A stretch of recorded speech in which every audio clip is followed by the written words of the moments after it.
My husband of 20 years is cheating on me with our son's 18-year-old girlfriend. I, 41, female, am a stay-at-home mom. My husband, 48, male, whom we'll call Paul, works in finance. We have been married for nearly 20 years. We have 2 kids, whom we'll call Eric, our 18-year-old son, currently a senior in high school, and Mary, our 15-year-old daughter. They are both the lights of my life. My marriage with my husband has grown somewhat stale over the years for a myriad of reasons, such as his work schedule and how I've aged poorly since we first met. Our son Eric has a girlfriend, 18, female, whom he's been dating since they were freshmen in high school. We'll call her Amy. Eric absolutely adores Amy. She's his first love, and she's someone I've always considered as family. This makes the whole situation emotionally excruciating for me. Last week I inadvertently saw my husband's phone screen and got a glimpse of a text thread between my husband and Amy, our son's girlfriend, and I read what looked like a message of her telling him explicitly sexual things. I froze in place, in complete disbelief. I spent most of the day convincing myself that I must have misread what I saw. However, I didn't misread it because, over the last several days, I discovered a file on his computer filled with tons of BDSM porn. He clearly has a porn addiction. He also has saved photos of Amy from her Instagram on his computer. Although they weren't inappropriate, she was fully clothed, it was still the proof I needed to confirm that I wasn't going crazy. I also looked at his phone during opportune moments and saw more of their interactions. I wish I had never looked. They were filled with mean, horrible things said at my expense, with him constantly comparing me to her. He would call me fat and old, among other things, with Amy LOLing. I've always had hunches or paranoid feelings that Paul has been cheating on me, but never in a million years could I have fathomed something like this. Last month, I found a thong in our bedroom that I know wasn't mine. I turned a blind eye to it, being naive and acting like it was maybe our daughter's, even though that made 0 sense. Not only is he cheating on me, but he's betraying our son. I'm completely devastated. I don't even think words can adequately describe the dread, anger, shock I feel right now. I'm totally overwhelmed on how to handle this because obviously action needs to be taken, but I'm terrified of what kind of psychic blow this will be for my son. I have no idea how to even broach this completely f-up topic with him. I wouldn't wish this predicament on my worst enemy. I can't even believe I married this scumbag in the first place. And then my mind started to race, realizing that I started noticing specifically unusual behavior from him around the same time Amy turned 18. Was he waiting for her to turn 18 before pursuing this affair? There's so many layers to all of this, and I'm completely paralyzed with fear and dread about it all. None of it makes any f-ing sense. How did this happen? Am I that much of a stupid idiot that I let all of this happen under my watch? Eric adores Amy, and the thought of revealing this sickening truth to him terrifies me. The impact on his young heart and mind could be devastating. My heart aches for Eric and Mary, who are completely innocent bystanders. I haven't confronted my husband about this because I'm frankly scared of the domino effect. I don't know who to turn to first about this. I share my story not for sympathy, but in search of understanding and perhaps advice from those who might have had to grapple with deep betrayal. Thank you for listening. Update: my brother connected me to a very tough junkyard dog-type lawyer. I saved screenshots of all his conversations with Amy. I was only able to get the last 3 months for my cloud. The conversations were mostly flirty and dirty talk. It was hard to stomach, completely sleazy, and I saw several negative things said about me. His call history showed he talks with her for hours pretty consistently. He uses dating apps. I took screenshots of his profiles and all of the active chats he has with his matches. It's very clear he uses a filter to seek out girls who are 18 to 22 or so. I copied all of his files from the computer. He goes on sex chat rooms and forums, and he spends a ton of money on OnlyFans. I rummaged through every possible hiding spot I could think of in the house. He had various toys, etc. He also had different outfits which looked kind of like a girl's Catholic school uniform and a French-made type outfit too. I picked up Eric and Mary from school, and we all drove to my brother's. They were able to sense something was awry when I picked them up. I delicately told them the entire situation, and I broke down crying. Mary had the most anger, even more than Eric. I met with Amy's mother and told her everything. She confiscated Amy's phone and gave me the entire chat log. It only dated back 3 months ago, like on my husband's cloud, almost as if they both deleted the messages at the same time. She told me Amy sobbed when confronted. Amy basically told her mother that she will never understand and that she and him are in love. I don't want to get into too many details with what else she was saying, but suffice to say, it's very easy to assume that my husband slowly and methodically became a sage-like figure in her life, making her feel she could rely on him, and he took advantage of the fact that she came from a broken home. Amy is also non-stop insistent that their friendship only became romantic/physical recently, and before that, she said he was more of a friend and mentor. I confronted Paul over Zoom. The look on his face was scary. He became red and looked so sweaty, he had anger and panic in his eyes. His tone of voice was very defensive and frightening. He kept yelling the word context over and over again, and that none of that happened. He was unable to speak without constant stutters and intensity. Nothing really made any sense to me. I refused to tell him where I was, and he said I had no right to take his kids away from him, and then he abruptly left the Zoom. My lawyer is filing for temporary sole custody of Mary and a restraining order. Mary is still the most angry. She's totally furious with her dad and Amy, justifiably so, of course. Mary is recollecting moments and times she watched her dad interact with her friends, and she's in knots about it. Eric is very clearly hurting, but he's so strong and very level-headed. He wants to see a therapist. The maturity my kids are showing makes me proud. They don't deserve this at all. We made the authorities aware of everything. I plan on being completely unforgiving and ruthless in this divorce. I'm reflecting on how I've been treated and how it's made me a shell of myself, and how I've had a very negative opinion of myself because of him over the last 20 years. I don't want to let this scumbag get away with it. I want to reinvent myself and move on stronger than ever. Update. I've received many comments and messages accusing me of faking this story, which oddly also provides comfort because all of this feels unreal even to me. It validates my own feelings that there are people out there who can't even fathom this being true. I wish it were fake. I've been focusing on and worrying about how others are feeling over this, somewhat ignoring my own feelings, which I'm trying to change. I range from anger to numbness like a light switch. We're all safe and still at my brother's house. We're very careful, and his house is secured. Paul has tried to call my cell phone several times a day. I am refusing to interact with him, and I will have my lawyer handle all correspondence. He scares me, frankly. My brother has a very secure house with an alarm system and deadbolt locks. We feel safe with him. Both my son and I got checked out and tested.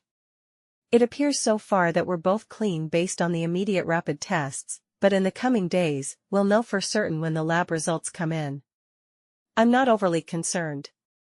Eric is scheduled to see a therapist early next week, which is very good and needed. He's not himself right now. He seems a bit shell-shocked, and I am concerned. He internalizes a lot, and it's hard to get a read on what's going on in his head. That being said, he's thoughtful and has been talking with me, asking me how I'm doing and everything. He's not interested in corresponding with his dad at all. He calls only my cell phone, and he hasn't tried to reach out to either Eric or Mary. I get the sense that Paul is extremely nervous. He's scared, and I think he deep down knows that if investigated thoroughly, he would be in big trouble. That's what my gut is telling me. I still think about the Zoom call with him, and the more I think about it, the more it looked like he was a man whose entire world was crashing down on him. The panic in his face was very apparent. I offered Mary for me to make an appointment with a therapist as well, but she doesn't want to see one yet. She said she's open to it eventually but wants time to herself. She's been asking her friends about her dad and if they experienced any creepiness from him. Her friends were open and honest with her, and apparently, they felt like he stared a lot and sensed his hovering presence whenever they were over. One of Mary's friends went so far as to say that she felt like he was checking her out a lot, like looking at her rear and complimenting the color of her yoga pants. At the time, no issue was brought up about it, but in light of everything that has been happening, it seems strange now. He would sit himself in different areas or vantage points to get a good view of her, she claimed. He also asked questions about what kind of friend group or which clique they were in at school. He kept asking about if they were popular girls. I'm completely embarrassed that they had this experience at our house. As for updates on Amy, which is the main reason why I wanted to write this update, I completely agree that she is also a victim. A lot of people have been emphasizing that, and I agree. I've done everything I could in my own power to indirectly get her opportunities to get help. Like I said, I told her mother, and she's been updating me on everything. Amy, unfortunately, is still living in her deluded reality, and I can only pray that she'll eventually come to her senses. She doesn't want to see any doctors or therapists at all and has been constantly trying to reach Paul because, again, she believes that they are in love. From what I've been told, she hasn't been able to get hold of him, and he's been avoiding communication with her completely. Amy blames me for that and believes I took away his devices and am very controlling. Any truth that her mother tries to convey to her is met with conspiracy theories and hostility. Amy looks at me as a villain and still sees Paul through rose-colored glasses. Her mother showed her screenshots of his dating app profiles and matches, and she refuses to believe it, saying I photoshopped it. According to her mom, Amy keeps saying things like everyone is just mad because she found herself a real man and that I'm jealous because she takes better care of him than I do. It's in line with some of the conversations I screenshot, where a lot of what Paul says is him complaining about things I don't do for him sexually. Right now, she's insistent that she and Paul will be together in the long run. Ugh, he's honestly a slime ball. I can only hope that Amy comes to her senses, but me directly intervening doesn't feel like it would be productive at the moment, maybe eventually though. Update. As for the divorce, it's very much underway. I'm not going to get into the specifics of it all because it's ongoing, and I want to make sure everything is going to go smoothly. I got temporary custody of Mary. Paul also has to pay temporary child support. There's a protective order, Paul can't contact us or come near us. Right now, we're just focusing on getting through this legal mess. Again, not getting into specifics because I don't want to mess anything up, but what I'll say is I'm very confident, divorce aside, that there's overwhelming evidence against Paul that will get him in serious trouble and it will impact him for the rest of his life. I'm sure eventually I can share more about that. I know a lot of people are concerned about his predatory ways, and I just wanted to convey this, even though I have to be vague right now. Justice will come. All of your concern about how my kids are doing psychologically means a lot to me. Eric has been to therapy twice over the last 2 weeks. I know some people thought I was dismissive of him and acting like he's doing okay. I very much know that he's hurting internally, and we're doing everything we can to make sure he knows he is supported and loved. My brother has been amazing in spending time with Eric and Mary, and both of them have confided in him about a lot. My brother has a very healthy marriage, and both he and his wife have really stepped up to the plate for all of us. Mary has not seen a therapist yet, but she promises that she will be open to seeing one soon. Her anger has mostly turned into sadness, I noticed, and I hope I can get her to see a therapist soon. Her friends have played a key role in this whole thing, and that's something that Mary has been grappling with as well. I know a lot of people are invested in the well-being of Amy as well. There were a lot of questions about whether Eric and Amy would still see each other at school. It sounded like they go to the same school, but they do not. Eric and Amy went to the same junior high school and knew each other even then, but Amy ended up going to an all-girls Catholic high school while Eric, and Mary too, stayed in the public school system. We all lived in the same town, and over the summer heading into freshman year is when they were getting to know each other and when they started dating. I wish I had a better Amy update, but it's gotten a lot worse since the last update. Paul has actually been seeing Amy, despite her mother trying to force her not to see him. She tells me that Amy says she's 18 and an adult, and she can do what she wants. Her mother is in a precarious spot because if she kicks Amy out of the house for defying her, something that she has threatened to do, which I think is a mistake, she would just run to Paul permanently. The time she spends with Paul has increased over the last week, despite the fact that Paul initially ghosted her when all of this first hit the fan. There were some days where Amy would just be gone for hours on end. There's only so much I could do with the Amy situation, but again, I do believe things will turn around soon with that, given what I know about Paul and what's to come. I can only pray that Amy can get help and guidance when more shit hits the fan. I'm doing everything I can with my own kids and my own mental health, and Amy's mom knows she has my support, and that's all I could really provide. Update. It has been over a year since the last update, so here are all the details. Mary and Eric were both traumatized and they are still in therapy a year later about it.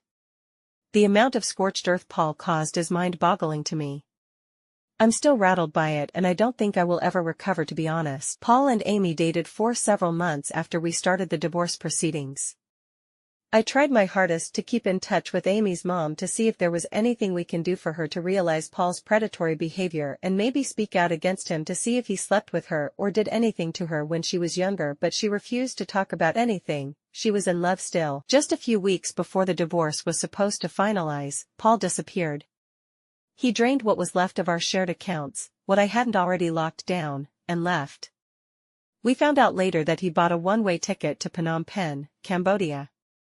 I had no idea. I got a notification from the financial tracking alert my lawyer set up. That was it. We were close to finalizing everything. I had full custody of Mary. He wasn't contesting anything. Then he stopped replying. Didn't show up to court. Never filed anything. Nothing. It was like he just dissolved.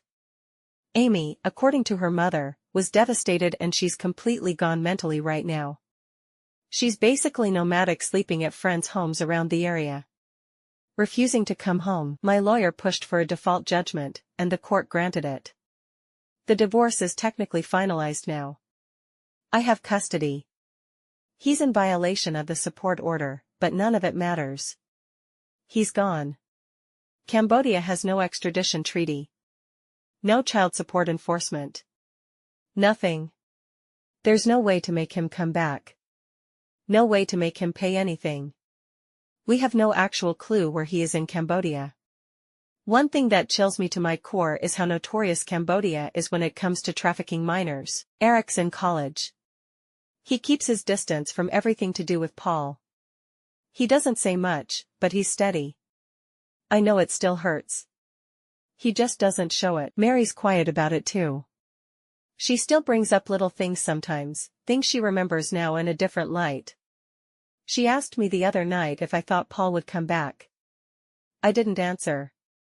I don't think she really wanted me to. I don't know what Paul's doing in Cambodia. I don't know who he's talking to, or what his life looks like now. I've had a few people tell me to report him to the FBI or try to push for an international investigation. I've made the calls. I've filed what I could. But there's only so much they can do when someone hasn't technically committed a crime that's provable in the US. I don't believe he left the country just to avoid alimony. I think he's a predator and I think he's a criminal. That's all for now. I don't have much else to give. I'm still here. My kids are still here. And we're trying.